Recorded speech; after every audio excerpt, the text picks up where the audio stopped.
पांच पहर धंधा किया, तीन पहर गए सोए, एक पहर भी ना भजन किया तो मुक्ति कैसे होए।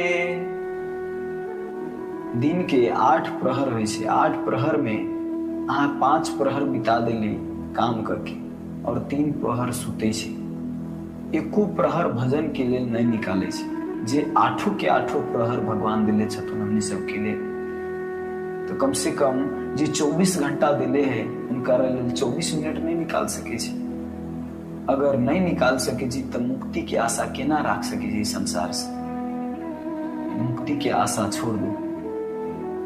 काहे कि अगर भगवान के धाम जाए के है तो कम से कम 10 मिनट भगवान के लिए पूरा फुल टाइम निकालो। वही बेर में कुछ नहीं सोचो, केवल भगवान के स्मरण।